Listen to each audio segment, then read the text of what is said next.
So I want to welcome everybody to our AI Freedom Alliance educational meeting on May the 28th of 2026.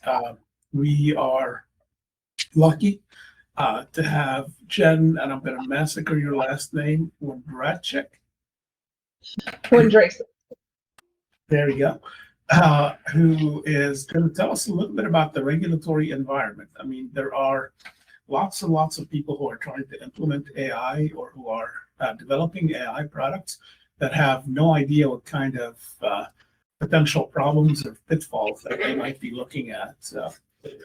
One of the things, for example, with us, with our phone system company, so far we have not adopted any AI agents to answer calls because we haven't found anybody that is that we're comfortable with to utilize their AI in terms of data retention, data destruction, clear rules on how that's going to happen. Because after all, voice in the AI world is considered biometric, and therefore could potentially cause all kinds of problems in keeping biometric data. So we've kind of identified that a little early, but I'm sure there are lots and lots of other things that you're going to be able to tell us about, and I look forward to hearing about it. I would like to share a document with terms. This is there's an exam on that. There's about 17 pages of terms that Jen has said. No, I'm just kidding. It's only about 3. And all legal terms and their definitions. A vocab test next week, and she has agreed to kind of tell us about some of the pitfalls that will exist for anybody trying to implement AI. Tell us about how the regulations work. And with that said, I'm just gonna step out of the way. I will include that in the chat. And if during the discussion, would you prefer to have questions asked immediately, or would you prefer to wait until the end? I'm a big proponent of ask as we go, because that way we can handle them in context. I did build in a few pauses for questions as well, but please don't think you have to wait. John, I think you said you monitor the chat for me, so I'm not multitasking. But so if you want, just turn on your mic and ask, or send it in the chat and we'll address it as we go. Or you can wait for one of those 3 pauses if you want, but don't feel obligated. And with that being said, I am going to go ahead and turn it over. It's all yours, Jen. And I just put the document in the chat right now.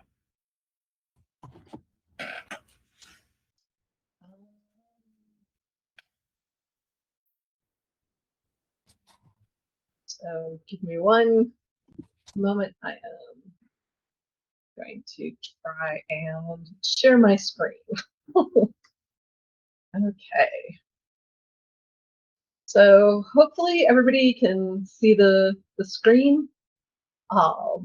It's not letting me see you while I'm presenting, so please let me know if you can't see the screen or if anything is coming up incorrectly. It's good. Awesome. You also received a file from John. He shared it. It's just a glossary, so if you're like, what is this 1 millionth acronym that I see mean? It should be on the glossary. It's just Claude and I went through the presentation and found every single acronym that you might be asking about and defined that for you. So this is a presentation for the everyday Joe. It's not targeted to attorneys. Please let me know if something is not making sense. It's not legal advice. If you have the questions and you want legal advice, you need to go to an attorney for your jurisdiction that is specific to your situation. While I am an attorney, I am not licensed in Ohio. I'm licensed in North Carolina and Florida.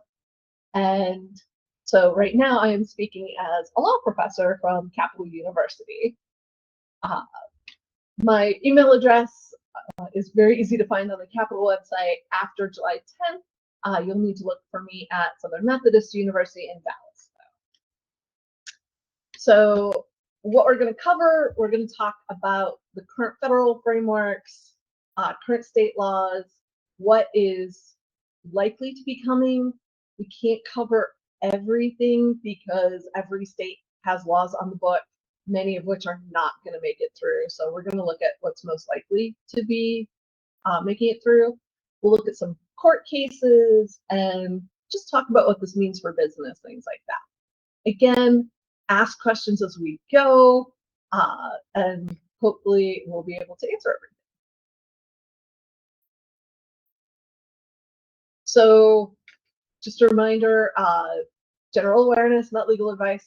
The material is current as of this week, but there are some items where, for instance, we had a statute signed in the last week. We've had court cases suddenly make decisions or push decisions off. So this is really changing day to day. It's the Wild West. So just know this is as current as I could possibly make. So as you all probably know, when our administration changed in the US, so did the view on AI. We had an executive order from the previous administration that set up some guidelines and guardrails. That was taken out on January 20th, 2025, and we have several new executive orders that have come in. The very first one on January 23rd really decided to establish the US as the global AI dominance country for the world. So we are trying not to inhibit AI models and AI companies so that we can innovate and stay on top. Last year in July, we also had a few more items come down. We had the AI action plan that essentially lays out how the federal government is handling the AI systems. So each of the different agencies is supposed to be explaining how they're going to use AI. They're really pushing it into the different agencies.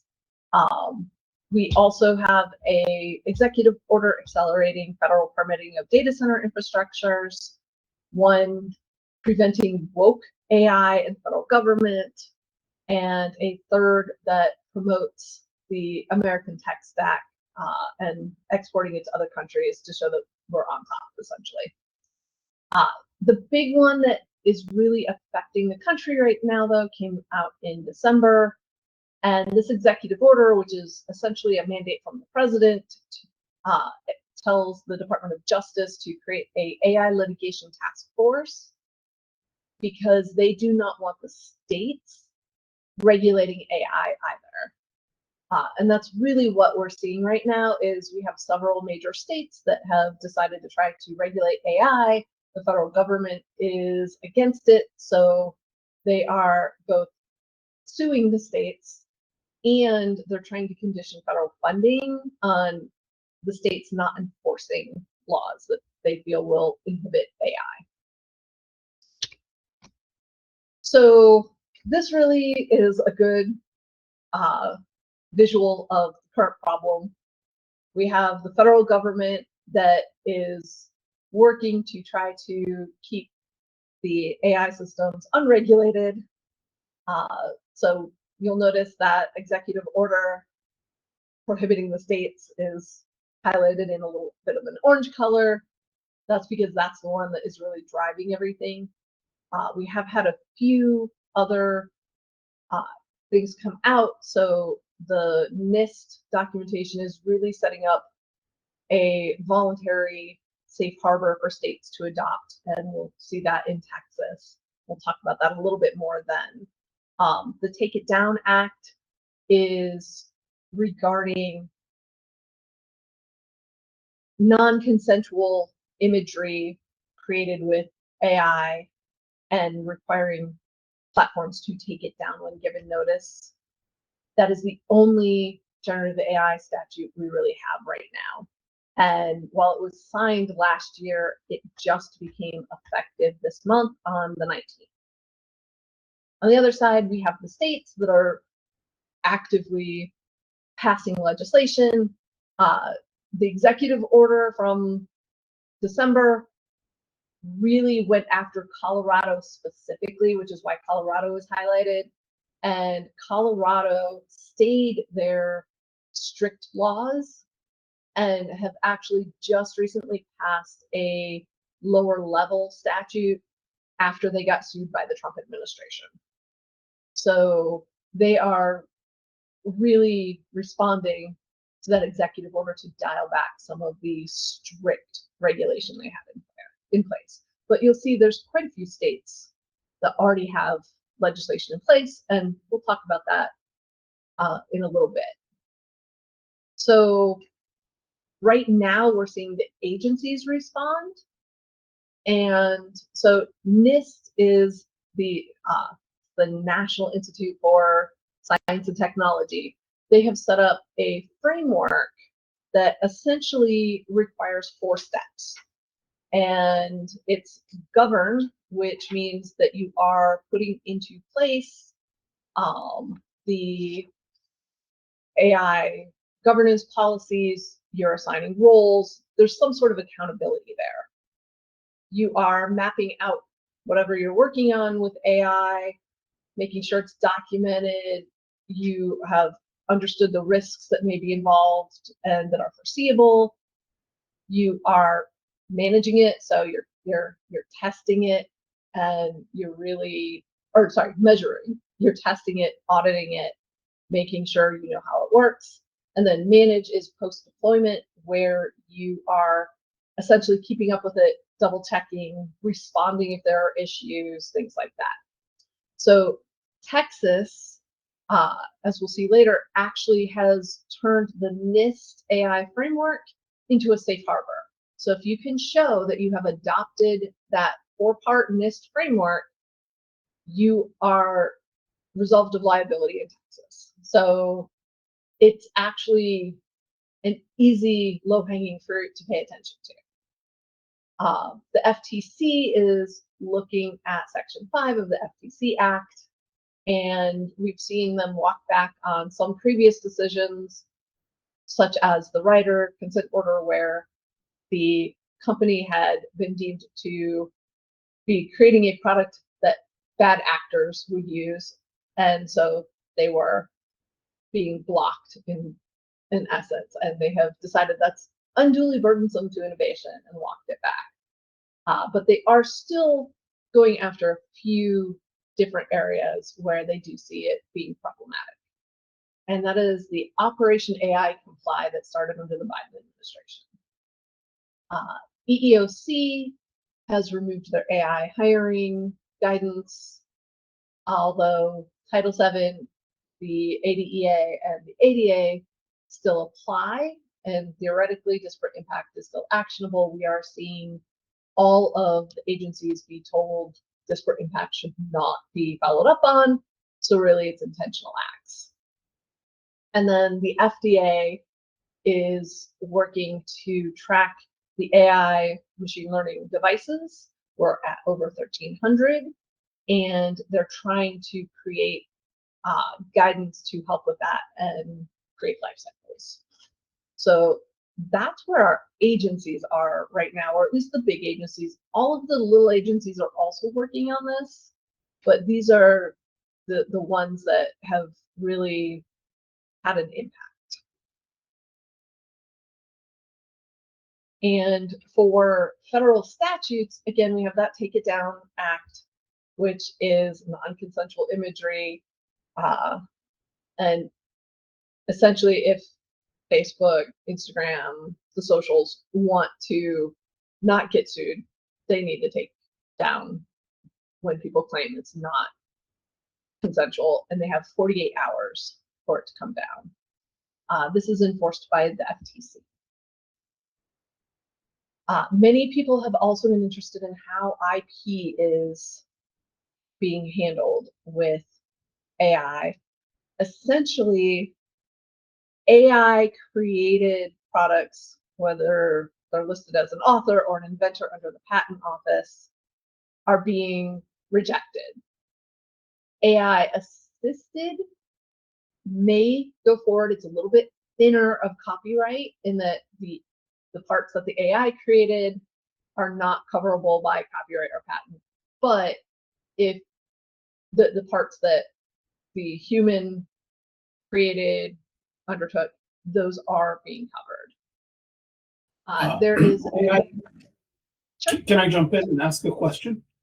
Of course. How, I mean, this just sounds a little crazy to even try to figure out what did I write, what are the exact words that I wrote versus what ChatGPT gave me back and how it mangled some of them. And if I used the word and it used its, a different word meaning the same thing, then it just seems like an insane way to try and figure out what's copyrightable and what isn't. And what's happening is we're still developing it. The law is not clear, and the Copyright Office considers this one case at a time. They do not have bright line rules for what constitutes AI assisted versus AI authored. Same with the Patent Office. We have seen cases go up to the US Supreme Court under both copyright law and patent law, and the US Supreme's not playing with it. They're like, we're leaving that to the Copyright Office and the lower courts. But do you feel like the law is settled in terms of non-human entities being able to own a product? Like AI cannot be held responsible. AI cannot own anything. Do you feel like that is a settled law? No, not at all, actually. We are seeing some states, including Ohio, try to pass laws saying that AI is not sentient and it should never be considered sentient, so it should never be considered an owner. It is a product, and for instance, Claude will never own anything. Anthropic is the owner of Claude, and so it's a tool. And that's part of what they're looking at, is how the tool functions compared to the human.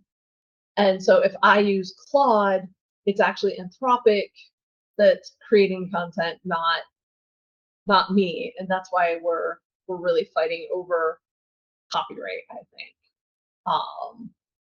It's far from settled.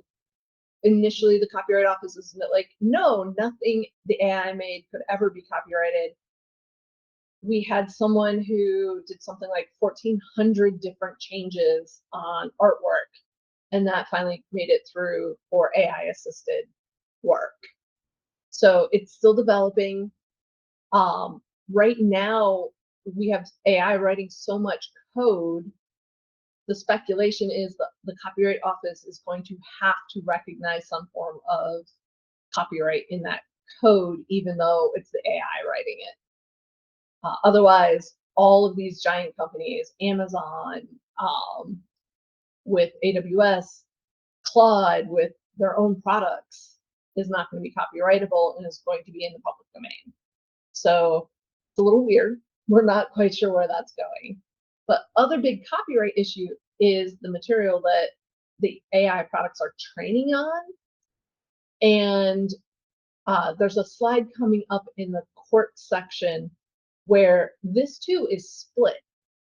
The Copyright Office said AI training can be transformative, but it's not automatically fair use.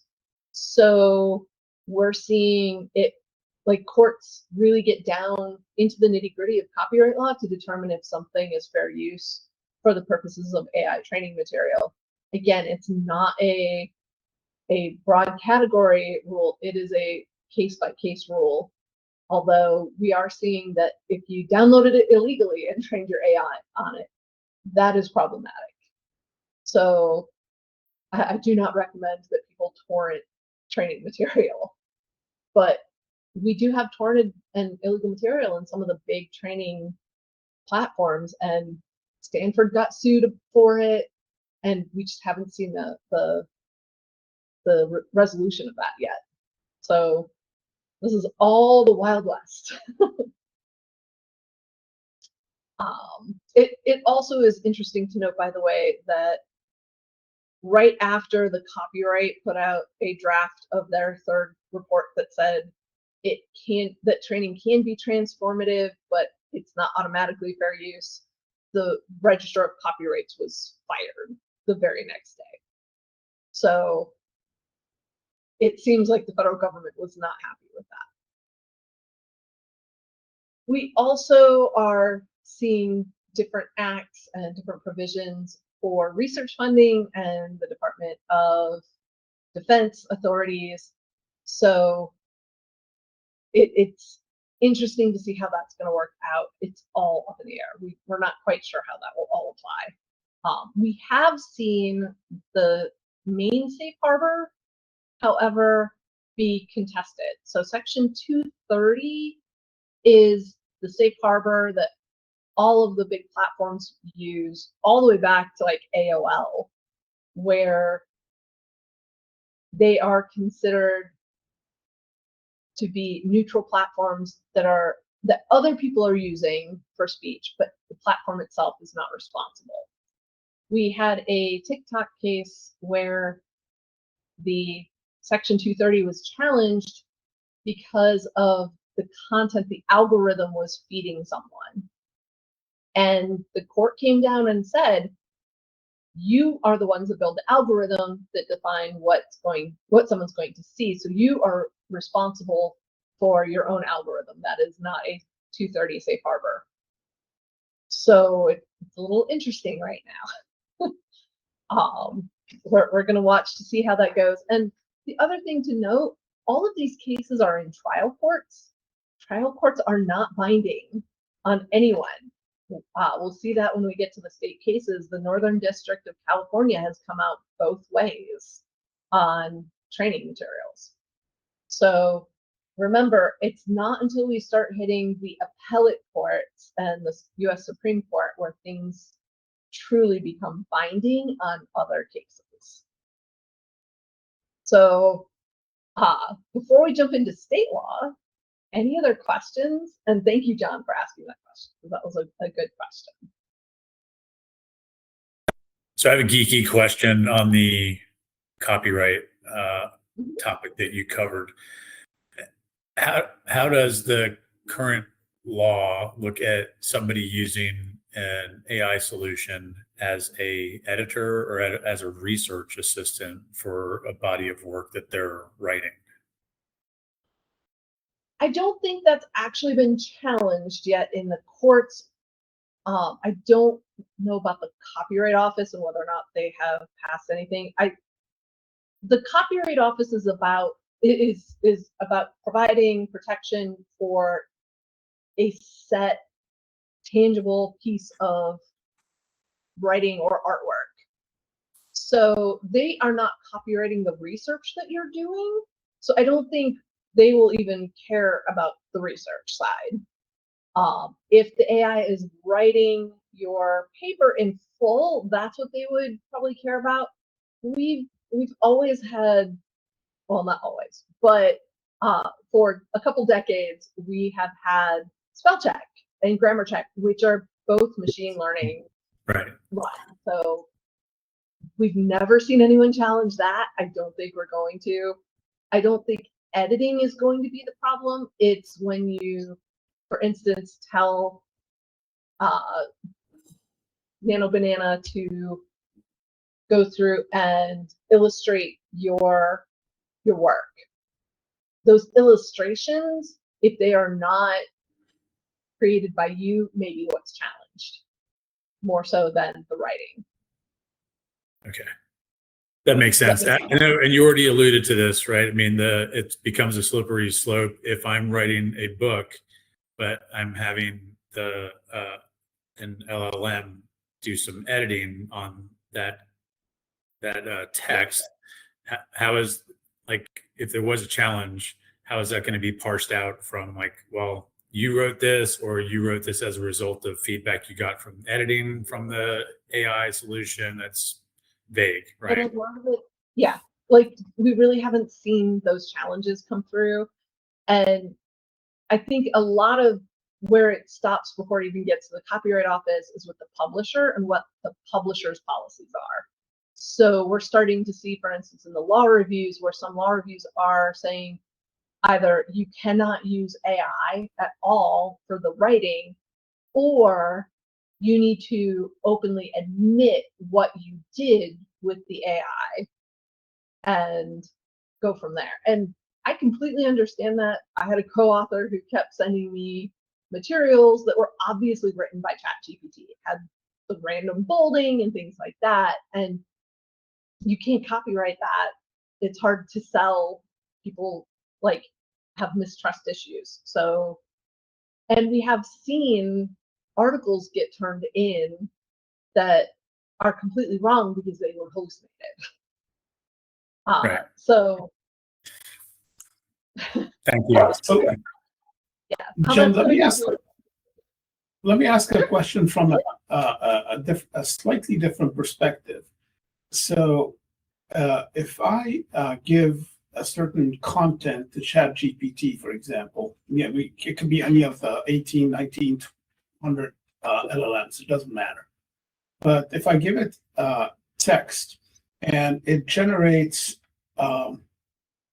an update to that material, based on what you said, do I assume then that OpenAI owns that content? This is a great place for you to read your terms of service, which my students are probably laughing at because I'm the one that will tell you that most frequently across the globe. If you are using a personal account, so not enterprise or not Teams, they actually will say in the terms of service for OpenAI, at least, that they turn all claim over to you. That ChatGPT and OpenAI have no claims until you get to the voice clause. So if you're using ChatGPT voice to generate this, they actually say we retain all ownership to it, which is crazy to me because if you ask a question in writing, it's yours. If you ask a question via voice, it's not yours. But they also restrict voice use to non-commercial use. Whether or not you are getting material that someone else owns is a completely different question too. Part of why the AI frontier models are being sued is that there are claims that they are recreating entire works that they used in the training materials. So for instance, at least for a long time, if you asked ChatGPT to create a picture of a Pokemon eating pizza, it always created Pikachu. And so you are getting a trademarked character back, which you weren't supposed to. It's not supposed to regurgitate entire copyrighted works. So there's a little bit of hesitation there too, as to, do you really own it? Does it belong to someone else because they wrote it? Or did someone else get the material before you and it's now a first in time kind of ownership? So this is part of why the Copyright Office too is like, we don't want to deal with ownership with AI created works because the companies can't verify that it's unique and that no one else has seen it, and we're just not dealing with it. Does that make sense? Yeah. Okay, great question. As much as it can make sense. Yes, again, just remember it's the Wild West. We have not seen any resolution yet to the majority of the copyright suits. But I do have a few later on too that talk about training that might be helpful. So let me move forward really quickly and let's talk about state AI laws. So we're looking at the ones that are in force. So there are some that have a few provisions. There are some that are trying to do full-on comprehensive statutes, and some that have not passed anything yet.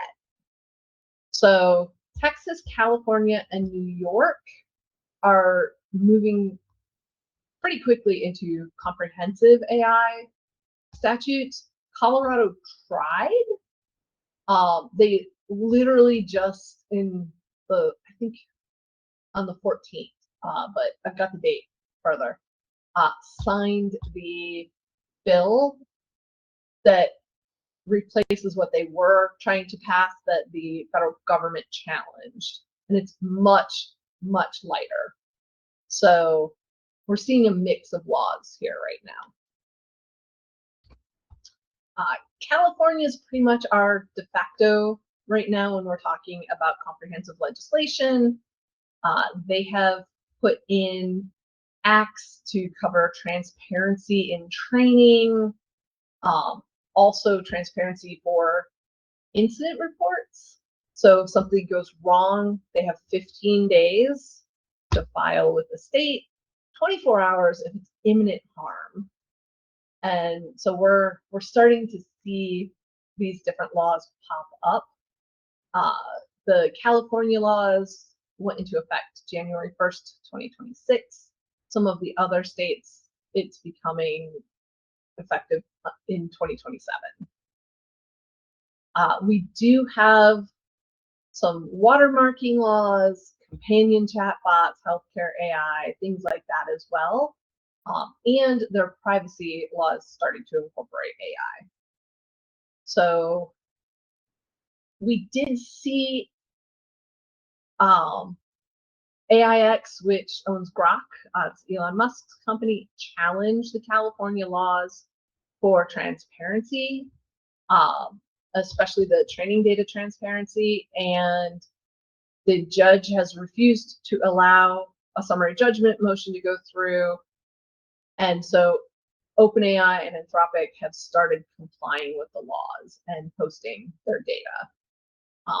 We'll see if xAI's suit goes forward, how it works out. But as of March 2026, it was not preventing the laws from going into effect.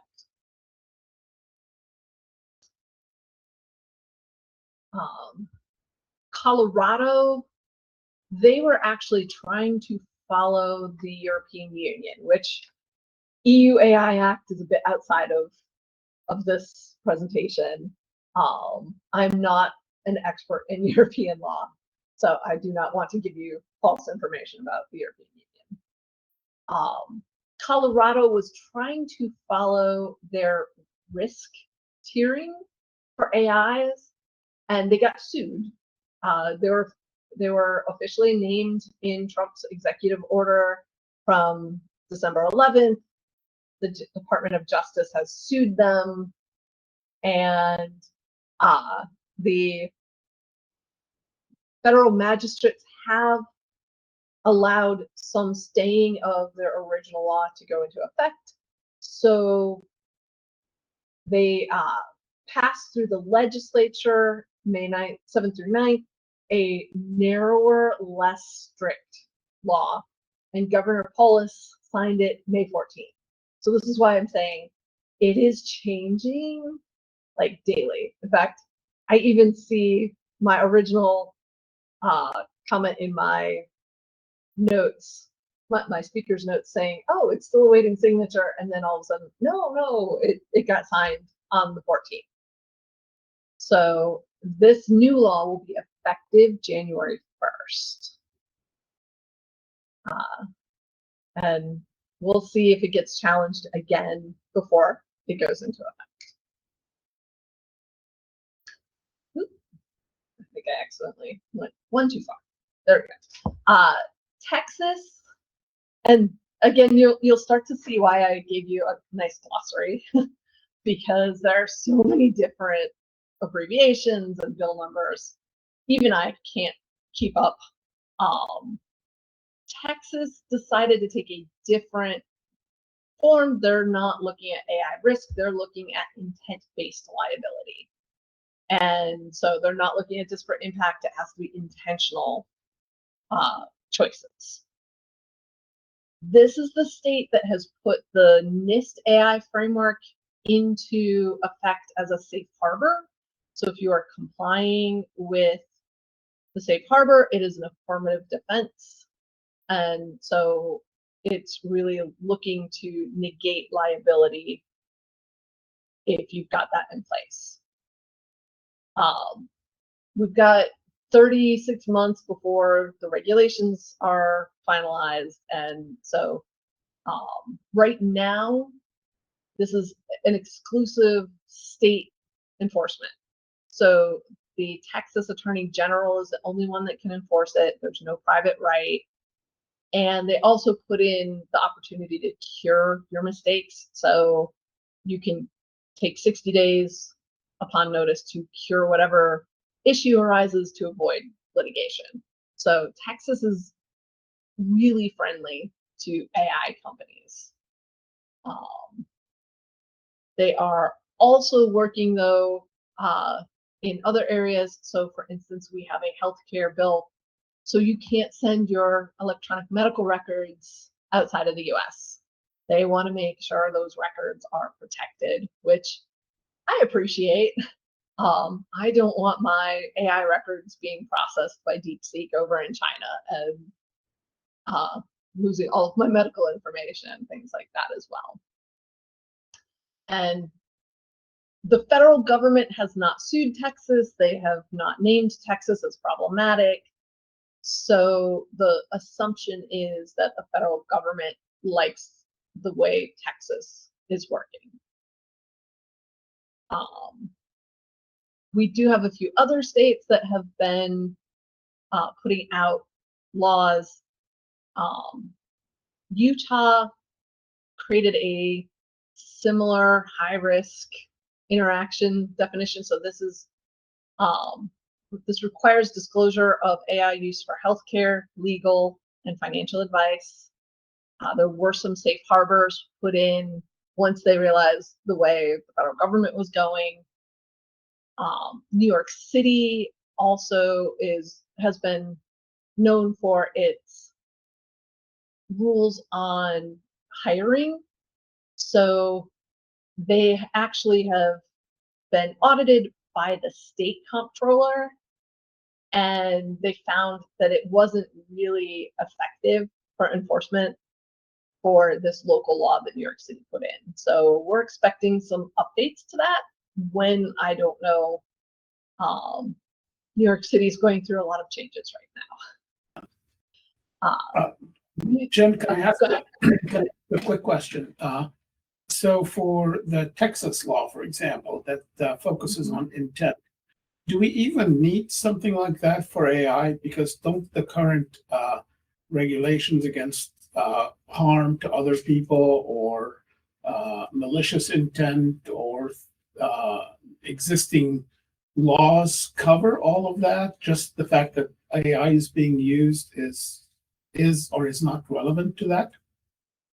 So we're seeing a lot of the old norms disappear with AI, particularly in things like cybersecurity and things like that, because AI can be set to autonomous mode. And so we are seeing these charges. For instance, OpenAI keeps getting sued for its policies on ChatGPT talking to people who are having mental health crises. And so that's really what Texas is trying to put that safe harbor in for, is they are trying to really break down liability as long as you have gone through and put in this NIST compliance. They're really trying to back out, so you can't sue OpenAI when your teenager commits suicide or someone goes on a shooting spree, as long as OpenAI set up and followed. That's key too. They have to have actually followed and enforced the NIST requirement. So people are blaming AI for a lot of things. And part of that is we haven't seen other systems, for instance, where people are trying to marry their AI companions. Ohio actually, part of their it's not sentient is you can't marry your AI. Like, that's not a legal union.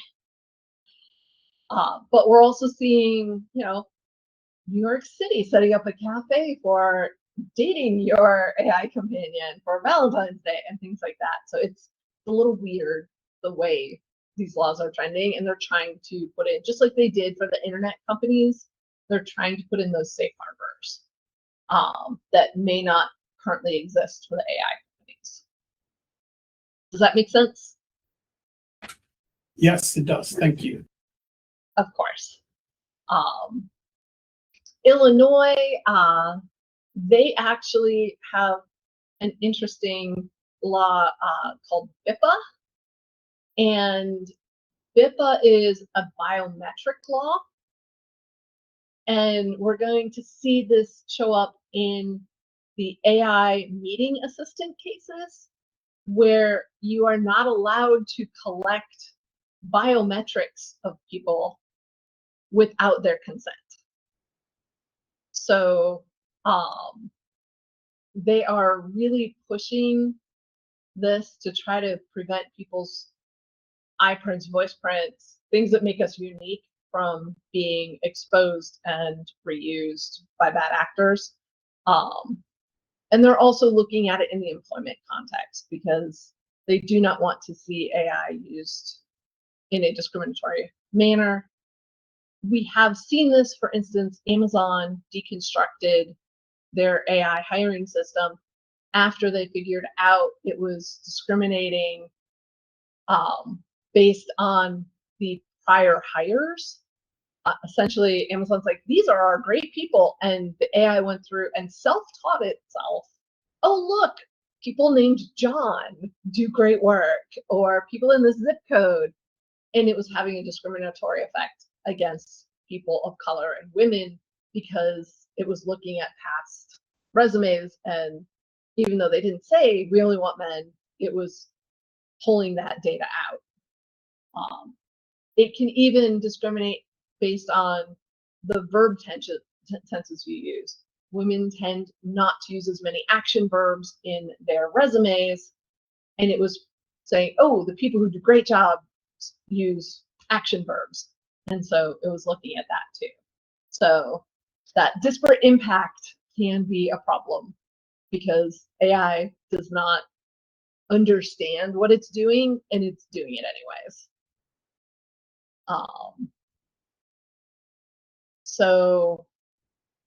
New York itself also is looking at different AI models, and they're looking at, especially when there are breaches or issues, how they're defining that. They are truly focused on what they call frontier developers, which I have put that in very basic terms, but they are looking at how much compute time you have, and really diving deep into how to define that. So if you are worried about the RAISE Act, I recommend speaking to a New York attorney who can really dig in and help you determine if you fall under their rules.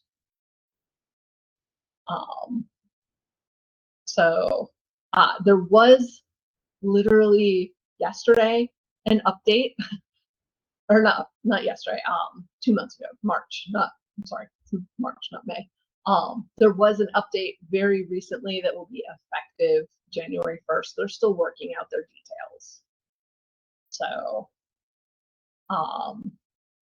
and actually, one thing you will notice is Ohio is not in this list, because Ohio has not currently passed anything.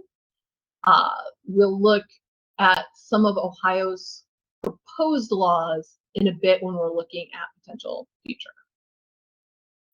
And I'm going to try to speed things up just a little, because we're running low on time.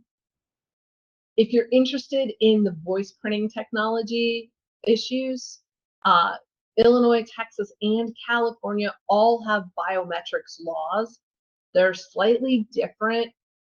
For instance, Texas, it's prohibited for commercial purpose, whereas Illinois, it's just prohibited without written consent.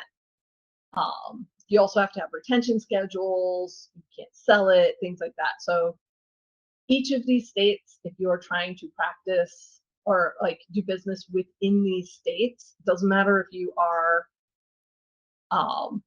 are based in these states, make sure you're looking at the laws. I actually just had to go do a deep dive into Illinois law for a nonprofit because we have people in Illinois on the board, and we are writing an AI meeting assistant policy because some of the meeting assistants will voice print to try to identify the people in the meeting. So, fun days.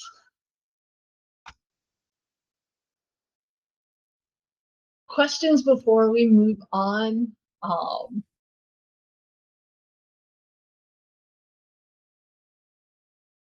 Yeah, I think we're good, Jen. We have about 10 minutes left. Yes. Just an FYI, we are not looking at any federal preemption in 2026. It's not going to pass. So if you are thinking about federal laws, it's unlikely to see anything federal that's going to preempt state this year. 2027, whole new year. For state laws, we do have some pending laws as well. Massachusetts and Connecticut are both looking at Colorado-style high-risk AI issues. We did just see the Connecticut substitute bill, which is a little lighter than its original bill, get transmitted to the governor. I checked this morning and did not see a signature, but I have been, according to the news, Governor Lamont intends to sign it. So it may be that I just haven't gotten, the message saying that they signed it yesterday. So Virginia has some bills on the table, same with New York, looking at training data transparency. For Ohio, we do have a couple of bills that it would not surprise me to see make it through. The first one is on child sexual assault materials, child porn. It's already passed the Senate. We are seeing our first prosecution of AI-generated child porn right now here in Columbus. So I'm like 90% sure that law is going to pass. And it's really trying to build in protection for children. The AI self-harm bill may also pass. So this is one of those bills that provide liability for AI through criminal and tort law, where if the AI allows its system to promote self-harm, particularly to children, there's going to be a penalty. The reason I think this might pass is we have seen 4 kids use ChatGPT and similar chatbots to write suicide notes. And it's got our legislature up in arms. The non-sentience bill, again, this is where they're looking at some liability and who's liable, things like that. I don't know how likely that one is to pass, but they're pushing more for tort liability there. So for training data, we have seen it go all throughout. As I said earlier, we have some cases that say if you purchased the material, it's fair use. That same case also said for illegally downloaded materials, it's not fair use. And we've seen a $1.5 billion settlement with something like 92 to 93% adoption rate through that settlement. We've also seen some come out and say, oh, it's dependent on whether or not it affects the the other company's sales. So Thomson Reuters v. Ross was the first one to say that they could not use it for training, and it was because they were competing. Thomson Reuters and Ross Intelligence are competing research products. So it's a little odd to see how it's coming out. Just a quick summary of the cases. In-rate OpenAI also has some privacy issues to think through because the judge ordered them to produce 20 million chat logs, even if they were supposed to be deleted, even if it violated law. They backed that off a little bit, but this is one of the big e-discovery cases that we are watching heavily because it keeps changing.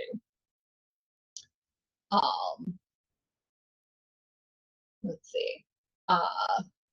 Speech questions. Is it First Amendment? Is it not? We've seen several out there that are falling under safe harbors, and others where no, they're not. It's considered free speech, or it's considered the platforms like the TikTok case. All sourcing employment actions. We've talked a little bit about the laws. Mobley v. Workday is one of the biggest cases out there because it's becoming a class action about how the chatbot discriminated against employees based on age. This is your TikTok case where it decided they didn't fall under Section 230, and then the FTC is working through some of these issues as well. Really quickly, I will also mention, it didn't make the slide, US v. Hepner. US v. Hepner is the case where someone was working on their own legal case, even though they'd already hired an attorney, and trying to build up documents through ChatGPT. And the DOJ was able to get everything they had done in ChatGPT. It is not protected. There is no privilege for documents that you use AI to create. So just keep that in mind. It's discoverable, just like if you were writing a private blog or a journal. Nothing in the chatbot is protected unless it's something like you are a pro se litigant and you're using it for work product, but that's a completely different thing than privilege.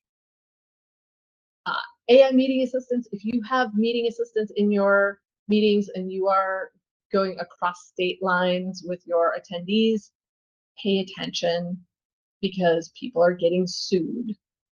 This is where the BIPA law comes in, and Texas and California's as well. We're also seeing Otter get sued under class action litigation. I think they have combined 4 different class actions because of how they're handling information, including training on voice prints and what's said. We did see a Canadian hospital have their version of HIPAA breach because of a meeting AI assistant as well.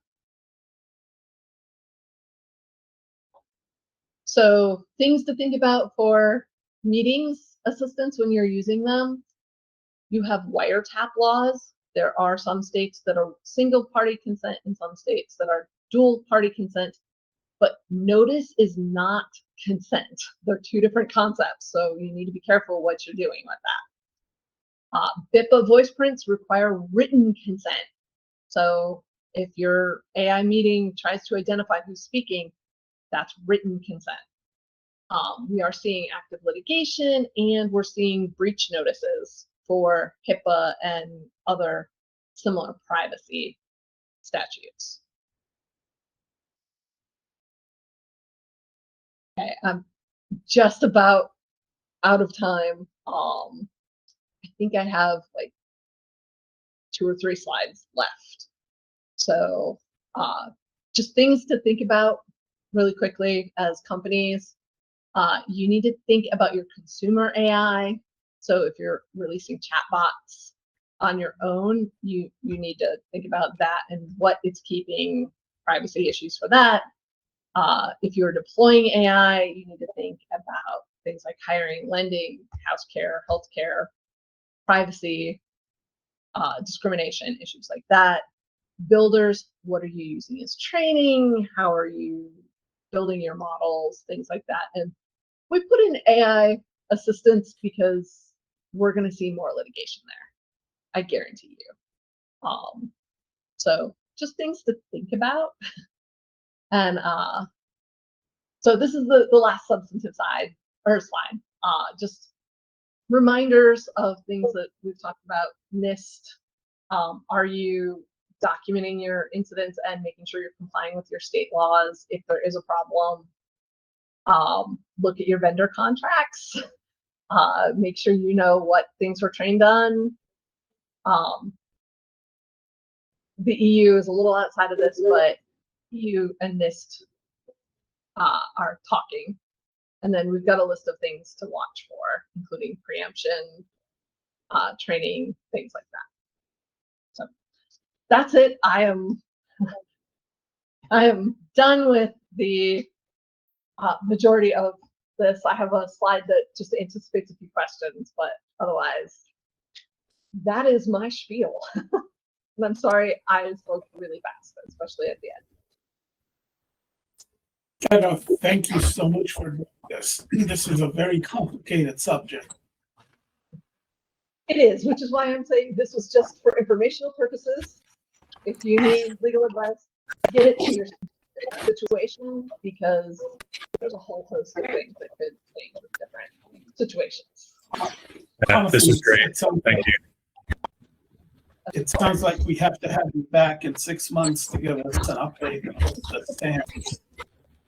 I would be happy to. In 6 months, the whole world might have changed. Thank you very Much in respect with everybody's presentation. Thank you. Thank you.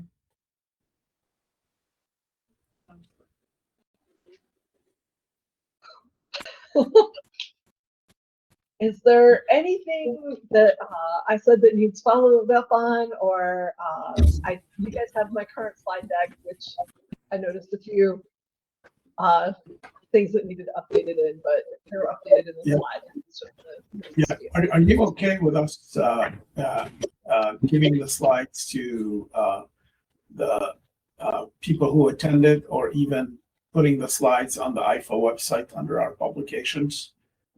I don't know if you send it to the attendees or even anyone who wants to watch it later. Okay. I don't know that I want it to be considered a publication, because I don't want people looking at it and going, "Oh, legal advice." Yeah, no, got it. You know, Absolutely. That makes sense. Makes I perfect don't want sense. AIFA up to that liability either. No, I appreciate that greatly. And thank you so much for doing this. And I look forward to seeing you on Monday. Thank you. Sounds good. Thanks. Bye, guys. Yeah. Bye-bye.